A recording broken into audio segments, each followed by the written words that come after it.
Kundi ba naman talaga unggoy itong si Chis Escudero, si Grace po, yung mga senador tsaka congressman ng BICAM?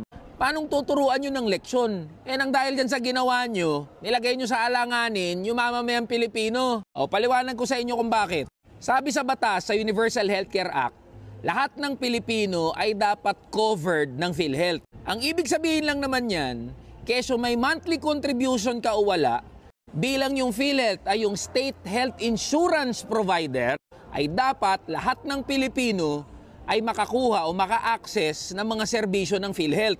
O ngayon, para doon sa mga nagbabayad o direct contributor, yung mga kinakaltasan buwan-buwan dyan sa PhilHealth, pag may sobrang pondo o malaki yung reserve funds ng PhilHealth, dapat mga hulugan yan ng mas mababang monthly contribution o hindi kaya mas maraming serbisyo na pwede nating ma-access. Para naman sa mga indirect contributors, tayong lahat yan na mga ordinaryong Pilipino, sabi ng Universal Healthcare Act, dapat makakuha pa rin tayo ng serbisyo mula sa PhilHealth dahil yun yung part ng gobyerno. Kaya nga tinawag na gobyerno At sabi na nga ng batas counterpart yan ng gobyerno para matiyak niya lahat ng Pilipino ay maka-access sa dekalidad na healthcare services. Ang ginawa nyo, kung di ba naman kayo mga gago, hindi kayo nag-iisip, sa halip na pababain nyo yung contribution, paramihin nyo yung services ng PhilHealth at mai-enroll nyo yung mga ordinaryong Pilipino na hindi pa miyembro ng PhilHealth, puta, ziniro nyo pa yung subsidy.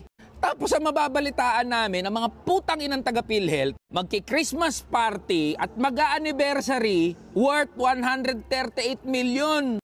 Putang ina mo ka, Emmanuel Ledesma, Chief Executive Officer ng PhilHealth.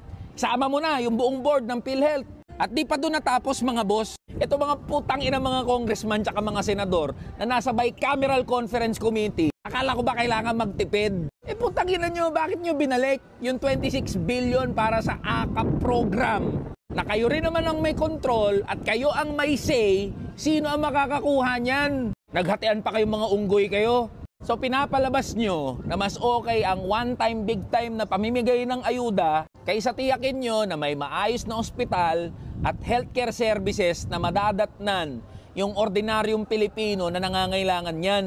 O for transparency, sino lang ang mga hindi pumirma dyan sa BICAM version ng budget? Si Risa Hontiveros, si Mig Zubiri, si Bato de la Rosa, at mismong si Bongo na Senate Committee Chairperson on Health, hindi nga inatendan yung gaguhan nyo dyan sa BICAM. Kaya mga boss, sa 2025, alalahanin natin lahat ng pangalan ng mga congressman at senador na pumirma dyan sa BICAM at pumayag sa zero subsidy sa PhilHealth. At para sa iyo, Emmanuel Ledesma, Chief Executive Officer ng PhilHealth, mag-resign ka na! Kupal!